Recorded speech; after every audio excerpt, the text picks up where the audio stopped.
بسم اللہ الرحمن الرحیم نحمده ونصلی ونسلم علی رسولہ الکریم اما بعد۔ اسلامی عقائد میں ایمان کا بیان ہے۔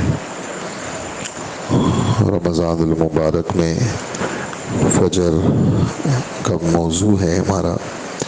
ایمان کہتے ہیں کسی کی بات کو کسی کے اعتماد پر یقینی طور سے مان لینا۔ شریعت میں کہتے ہیں اللہ کے رسول کی خبر کو صرف اللہ کے رسول کے اعتماد پر مشاہدہ کیے بغیر یقینی طور سے مان لینے کو کہتے ہیں۔ ایمان کی تفصیلات یہ ہے: اللہ کی ذات و صفات پر ایمان لانا، اللہ کے فرشتوں پر ایمان لانا، اللہ کی کتابوں پر ایمان لانا، اللہ کے رسولوں پر ایمان لانا، آخرت کے دن پر ایمان لانا، اور اس بات پر ایمان لانا کہ ہر اچھی بری تقدیر اللہ کی طرف سے ہے۔ موت کے بعد دوبارہ زندہ کر کے اٹھائے جانے پر ایمان لانا۔ روزانہ اللہ پاک کے فضل سے نئی نئی باتیں سامنے آتی ہیں۔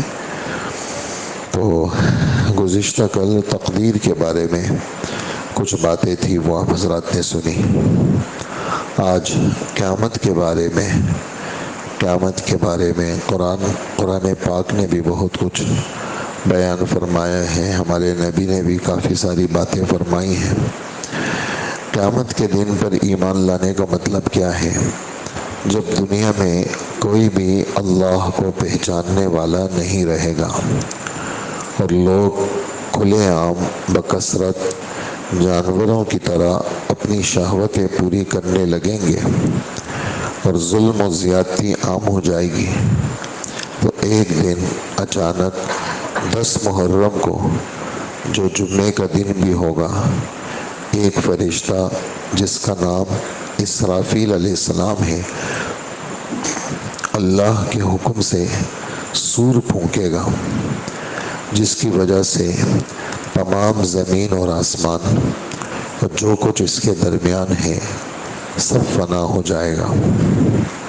40 سال کے بعد یہی فرشتہ اللہ کے حکم سے دوبارہ سور پھونکے گا، جس کی وجہ سے تمام مردے زندہ ہو جائیں گے۔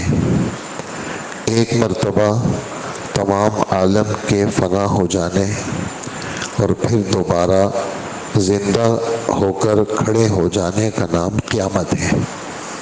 تو ہمیں قیامت کا کیا مطلب ہے؟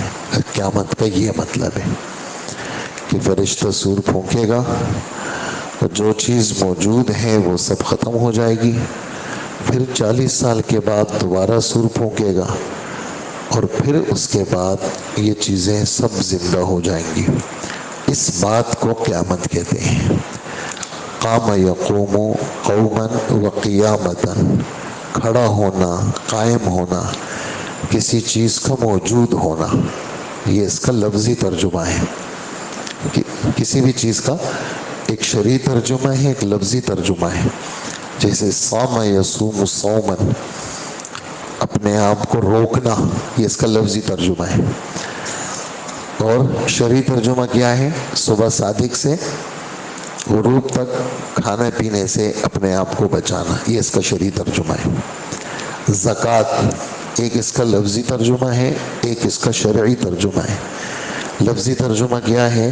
پاک کرنا، صاف کرنا، صفائی ستھرائی کرنا۔ اور شرعی ترجمہ کیا ہے؟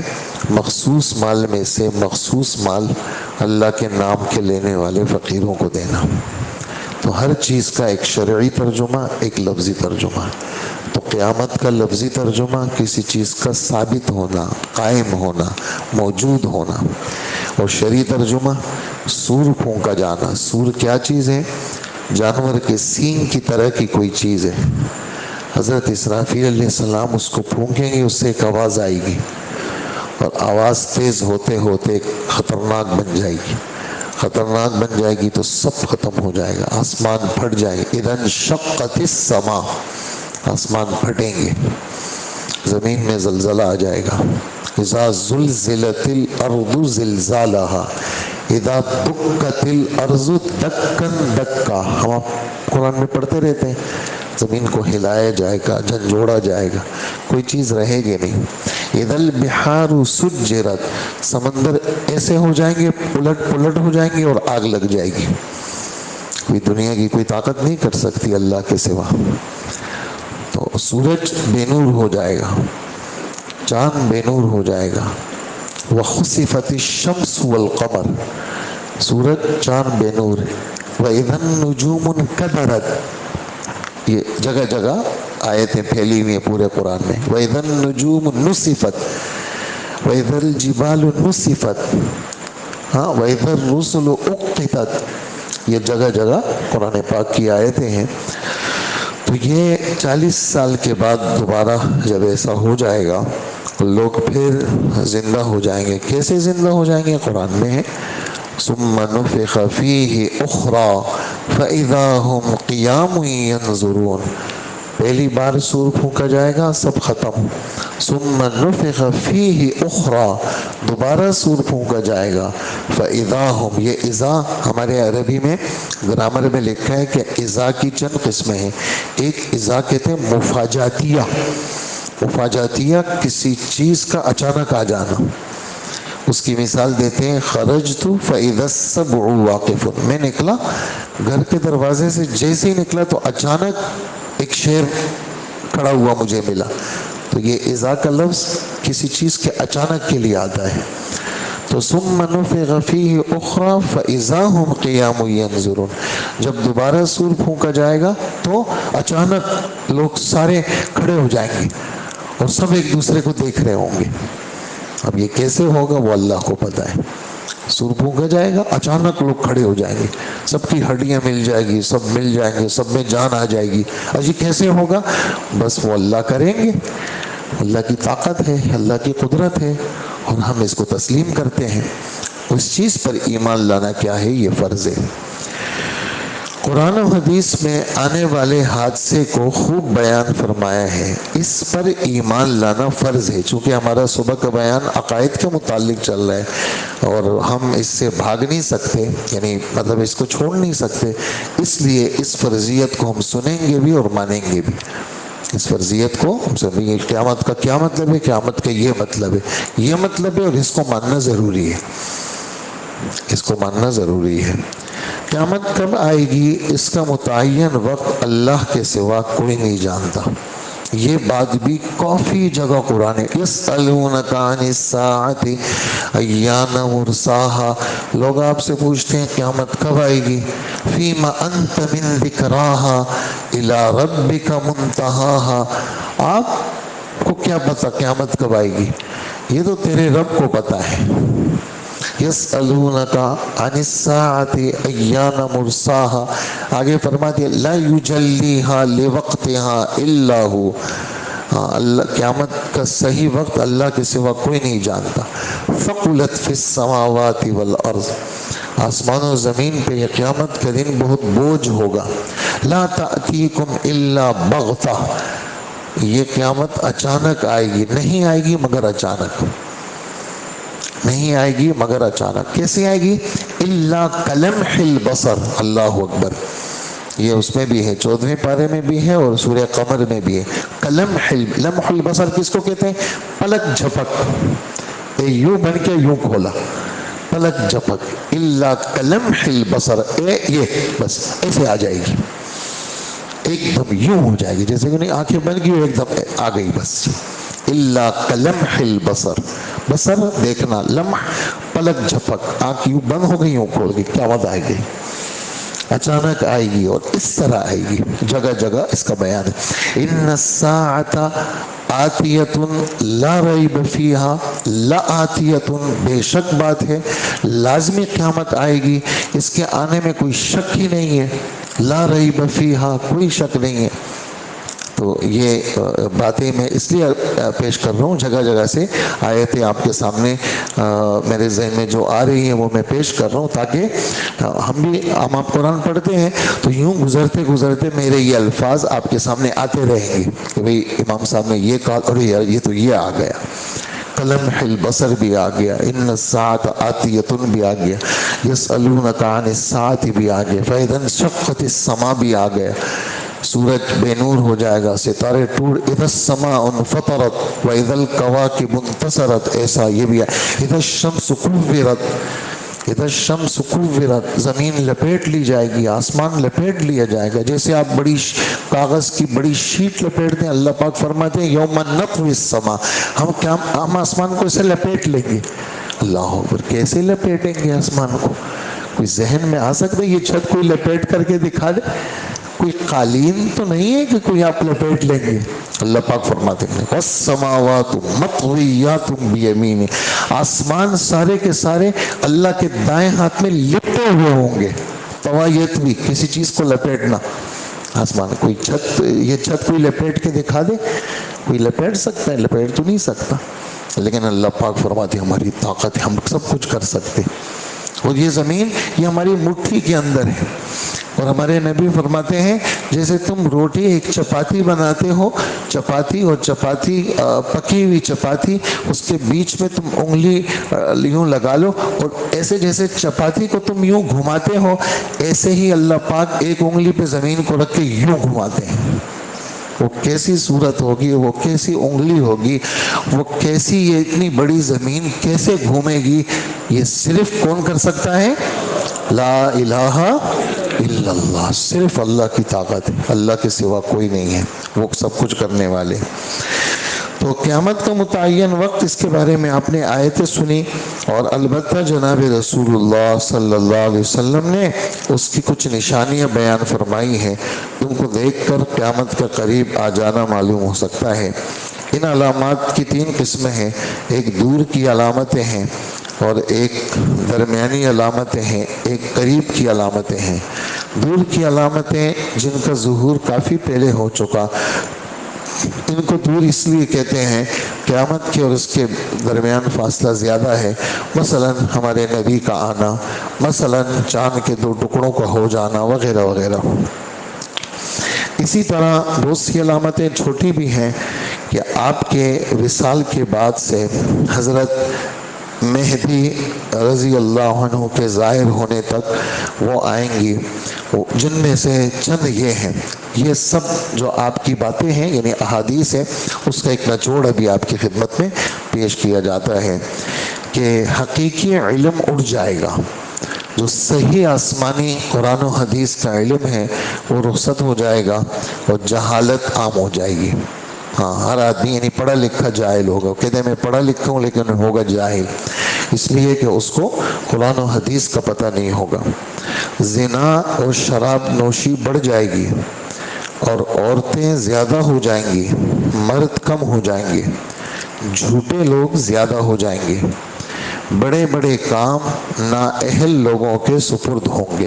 اذا وسد الامر الى غیر اہلہ فانتظر الساعہ، جب نااہلوں کے سپرد، میں نے مطلب یہ ہے کہ جو شرعی فیصلے ہوں گے اس کو شریعت کا پتہ ہی نہیں ہوگا، اور بیٹھا ہوا ہوگا شرعی سیٹ کے اوپر، اس کو شریعت کا پتہ نہیں ہوگا لیکن بیٹھا ہوا ہوگا شریعت بورڈ کے اوپر، اور اس کو شریعت کا پتہ ہی نہیں ہوگا۔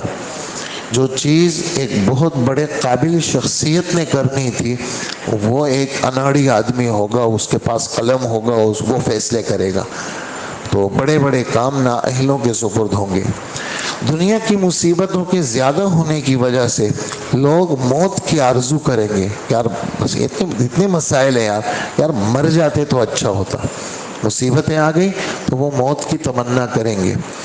مال غنیمت کو اپنی ملک سمجھیں گے۔ مال غنیمت کا مطلب عوامی مال، مال غنیمت عوامی مال جس میں عوام کا حصہ تھا، تو وہ بادشاہ کے کنٹرول میں ہوگا، وہ عوام کو نہیں ملے گا، وہ جو اس کے کرسی پہ بیٹھے ہوئے لوگ ہوں گے بس ان کے پاس ہوگا، اور عوام اپنے حق سے کیا ہوں گے، وہ محروم ہوں گے۔ امانت کو مال غنیمت سمجھیں گے، کسی نے امانت رکھوا لی تو وہ کہیں گے بھئی یہ تو ماں کی دودھ کی طرح حلال چیز ہے، اس کو استعمال کریں گے۔ اور زکوٰۃ کو لوگ جرمانہ سمجھیں گے، یہ بھی حدیث ہے۔ زکوٰۃ جب آئے گی، قربان یار ابھی قربانی گئی تھی پھر آ گئی، اب پھر جانور خریدیں گے، ابھی تو رمضان گیا تھا، اتنی ساری ہم نے زکوٰۃ دے دی، پھر رمضان آ گئی۔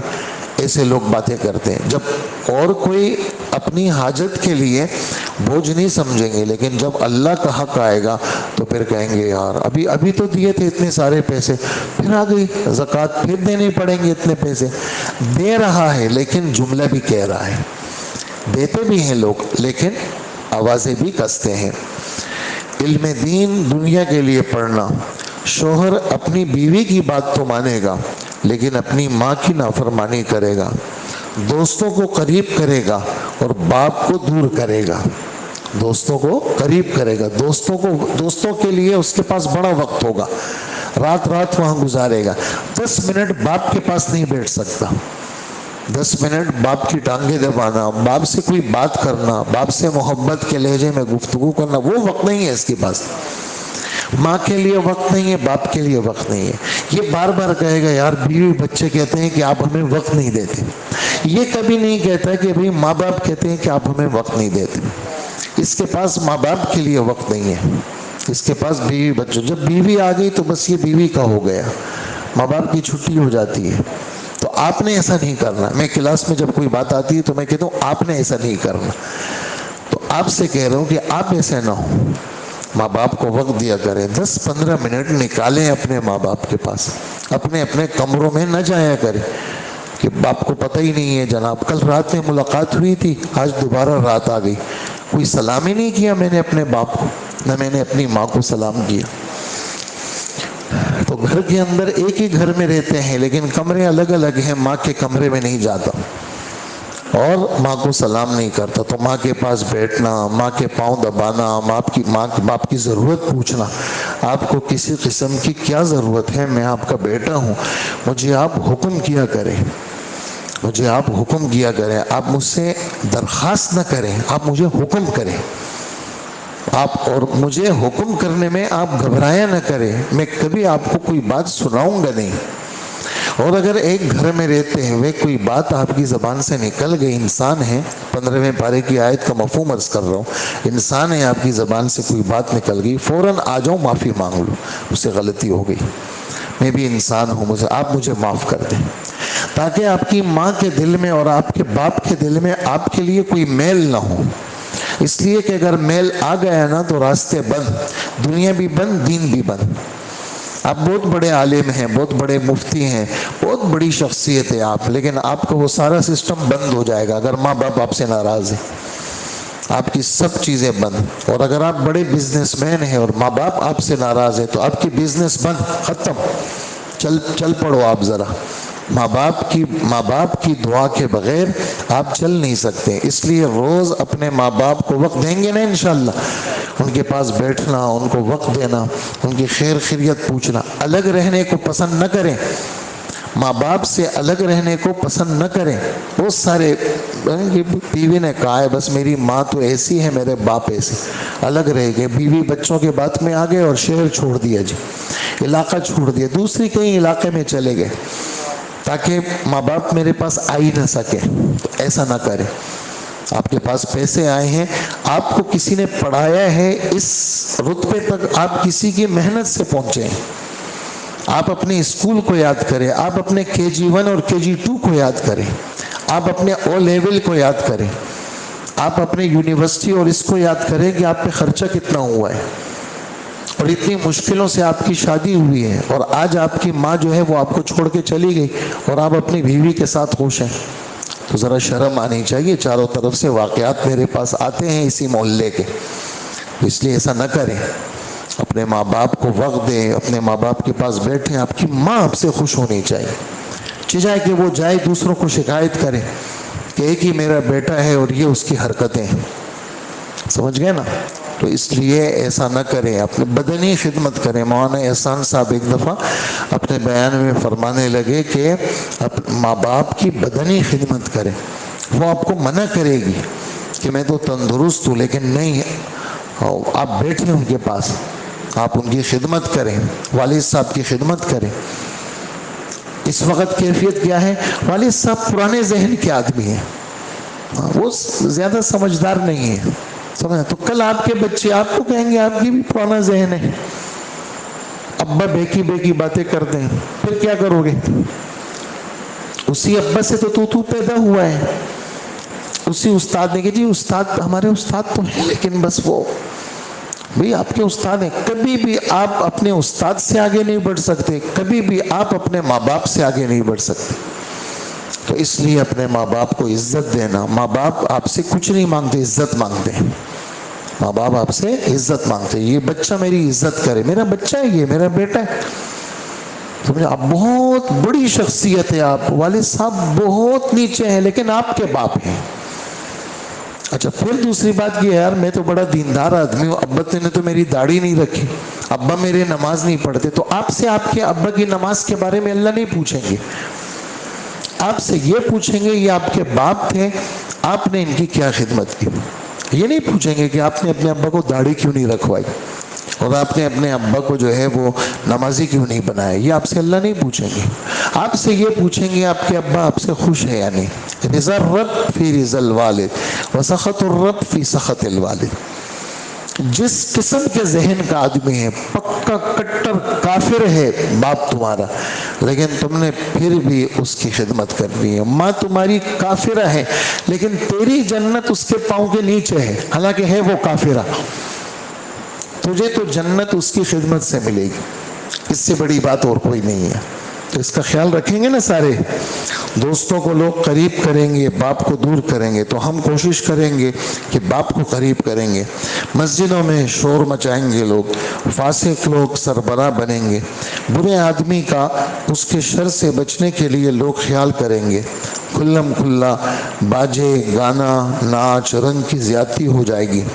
بعد والے لوگوں کا پہلے لوگوں پر لعنت کرنا. بعد ابھی لوگ ہیں پچھلے بزرگوں کو برا بلا کہتے ہیں، انہوں نے دین کو نہیں سمجھا. میں سمجھاؤں نا، آپ کو پتہ نہیں، میں آپ کو دین سمجھا رہا ہوں. وہ جو پیچھے بزرگ تھے نا ان کو پتہ نہیں تھا، ان کو انگلش نہیں آتی تھی.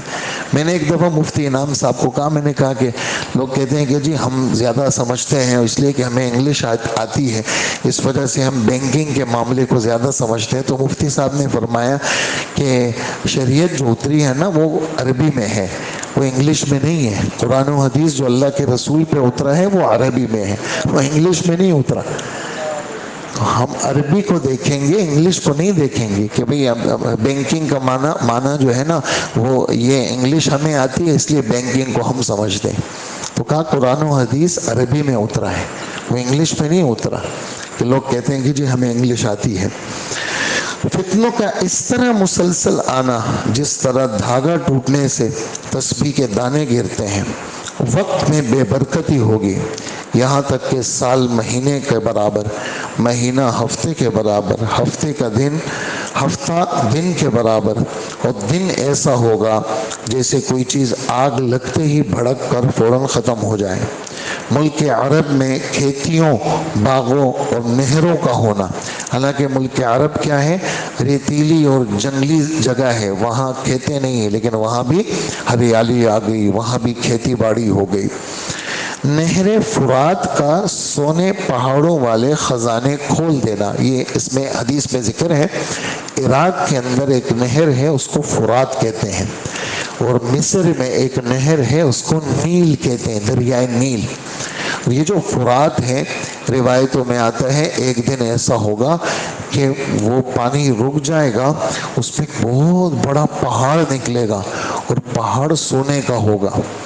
اور اللہ کے رسول فرماتے ہیں ایسا پہاڑ نکلے گا، لیکن میں تمہیں وصیت کرتا ہوں خبردار جو اس کے سونے میں سے تم نے کچھ لیا، اگر تم نے اس کے سونے میں سے کچھ لیا تو بظاہر تو وہ مال لگے گا، حقیقت میں اس میں آزمائشیں ہوں گی، امتحانات ہوں گے، مصیبتیں ہوں گی. تم نے اس سونے سے اپنے آپ کو بچانا ہوگا.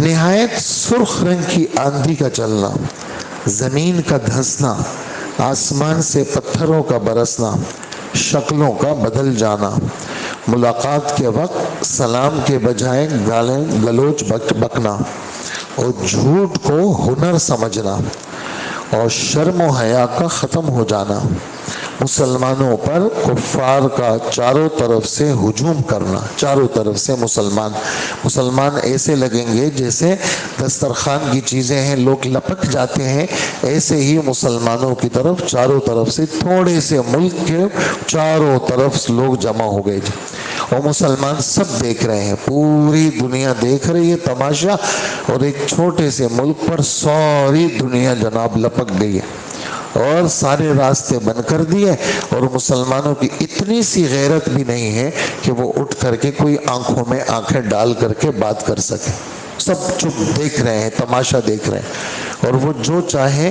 مسلمانوں کے ساتھ کرے، کوئی ان سے بات تک نہیں کر سکتا۔ تو یہ فرما رہے ہیں ظلم کا اس قدر بڑھ جانا جس سے پناہ لینا مشکل ہو، باطل مذاہب، جھوٹی حدیثیں اور بدعتیں یہ بہت زیادہ پھیل جائیں گی۔ تو ایسے موقع پر ہمارے نبی کی تعلیمات کیا ہیں؟ فرمائیں صبر کرنا، گناہوں سے توبہ کرنا، اپنی اصلاح کی فکر کرنا، فتنوں سے یکسو ہو کر عبادت میں لگنا۔ اس زمانے میں عبادت کا ثواب زیادہ ہے جب اہل حق اور اہل باطل کی پہچان مشکل ہو تو تمام فرقوں سے الگ ہو جانا، فتنوں سے بچنے کی پوری کوشش کرنا، مثلا گھر سے بلا ضرورت قدم باہر نہ نکالنا، حکمت و بصیرت کے ساتھ لوگوں کو اللہ کی طرف دعوت دینا۔ یہ ہمارے نبی کی تعلیمات ہیں۔ آگے پھر بڑی علامتوں کا بیان ہے، وہ انشاءاللہ کل کا ہمارا سبق ہے۔ اللہ پاک ہمیں عمل کی توفیق عطا فرمائے۔ الحمدللہ رب العالمین، والصلاة والسلام علی نبینا محمد وآلہ وصحبہ اجمعین۔ اے اللہ ہمارے گناہوں کو معاف فرما، اللہ ہماری مغفرت فرما، اللہ ہمارا یہ بیٹھنا اپنی رضا کے لیے بنا، اے اللہ ہماری بخشش کا سبب بنا، اے اللہ ہمارے دلوں کو جگا دیجئے۔ اللہ جو جو باتیں سامنے آئیں، جو عیب ہمارے اندر ہیں، اپنے کرم، اپنے فضل، اپنے رحم سے ان تمام عیبوں کو ختم فرما۔ اے اللہ اس کی جگہ جو خوبیاں ہمارے اندر نہیں ہیں اور آپ کو پسند ہیں، اے اللہ وہ ساری خوبیاں ہم سب کو نصیب فرما۔ اللہ اپنے فضل سے، کرم سے آج کا روزہ آسان فرما، بیماریوں سے بچا، آفتوں سے بچا۔ اے اللہ بہت ہی عافیت کے ساتھ یہ جتنے روزے باقی ہیں اور جتنی نشستیں باقی ہیں، اپنے فضل سے اس کو پورا فرما اور اپنے دربار میں قبول فرما۔ یا اللہ آسانی کا معاملہ فرما، مسلمانوں کی مدد فرما، مسلمانوں کی بخشش فرما، فلسطین کے مسلمانوں کی مدد فرما۔ اے اللہ اپنا فضل ان مسلمانوں پہ نازل فرما، ان کے گھروں کو اس سے اچھا بنا دیجئے، ان کے ٹوٹے ہوئے دلوں کو جوڑ دیجئے۔ اے اللہ کافروں کو شکست دے دیجئے اور مسلمانوں کی مدد فرما۔ اے اللہ ہمارے حال پہ رحم فرما، ہمیں ہر قسم کے جھوٹ سے بچا، حرام سے بچا، رشوت سے بچا۔ اے اللہ جو خیر ہمارے اندر نہیں ہے وہ خیر ہم سب کو نصیب فرما، اور جو شرور اور فتن ہے وہ ہم سب سے دور فرما۔ اے اللہ جو بیماریاں موجود ہیں وہ سب ہم سے دور فرما، اور اے اللہ جتنی مہلک قسم کی بیماریاں ہیں ہماری اور تمام ایمان والوں کی حفاظت فرما۔ اللہ ہمارے دلوں کو آپس میں جوڑ دے، اور اے اللہ ہمارے یہ آخری عشرہ یا اللہ اس کو قیمتی بنا، اور ہم سب کی گردنیں دوزخ کی آگ سے آزاد فرما، ہم سب کی گردنیں دوزخ کی آگ سے آزاد فرما۔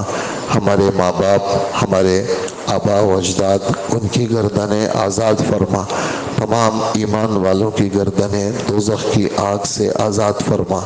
اے اللہ ہمیں مردود نہ بنا، اپنے دربار سے ہمیں نکالنا مت۔ اللہ مرتے دم تک ساری نمازیں ہمیں مسجد میں نصیب فرما۔ اے اللہ مرتے دم تک سارے روزے رکھنا آسان فرما، مرتے دم تک آپ کے پاک گھر کا طواف ہم سب کو اپنے پاؤں چل کے نصیب فرما۔ اے اللہ آپ کے نام پہ خرچ کرنا یہ ہمارا مزاج بنا، ہماری طبیعتوں میں عاجزی پیدا فرما۔ اللہ قرآن و حدیث کے سائے کے نیچے اللہ ہمیں زندگی گزارنے والا بنا، آوارگی سے، آزادی سے، آزاد خیالی سے اللہ ہمارے بچوں کی حفاظت فرما۔ اے اللہ ہمارے بچوں کو ہمارا خادم بنا، اور ہمیں ہمارے ماں باپ کا خادم بنا، اور ہمیں اپنے ماں باپ کی کڑوی چیزوں پہ صبر نصیب فرما، اور اے اللہ ہمیں اپنے بچوں کو معاف کرنے والا بنا، ہمارے دلوں میں ہمارے بچوں کے لیے میل پیدا نہ فرما، اور ہمارے ماں باپ کے دلوں میں ہمارے لیے میل پیدا نہ فرما۔ اللہ اپنا فضل نازل فرما، اللہ ہماری طبیعتوں میں عاجزی، انکساری، تابعداری نصیب فرما، ہمیں یا اللہ ہر قسم کے اکڑ مزاج سے اور اپنے کو اچھا سمجھنے سے، اپنے کو بڑا سمجھنے سے، اپنے کو نیک سمجھنے سے اللہ ہماری حفاظت فرما۔ اللہ جو خوبیاں ہم میں نہیں ہیں اور آپ کو اچھی لگتی ہیں اللہ ہمیں نصیب فرما، اور جو خامیاں ہمارے اندر ہیں آپ کو بری لگتی ہیں وہ خامیاں ہم سب سے دور فرما۔ اللہ ہر عیب کا خاتمہ فرما اور ہر خوبی ہمیں نصیب فرما۔ یہ رمضان ہماری اصلاح کا رمضان بنا، ہم سب کی تربیت فرما، ہم سب کی اصلاح فرما۔ اللہ یہ آسمانی علوم قرآن و حدیث کے جو بیان ہوتے ہیں اس کا یقین نصیب فرما، اور اے اللہ ہماری زندگیوں کو بدل دیجئے، ہمیں تابعدار بنا دیجئے، ہماری دعائیں قبول فرما۔ وصلی اللہ وسلم علی حبیبنا محمد وآلہ واصحابہ وامتہ اجمعین، آمین برحمتک یا ارحم الراحمین۔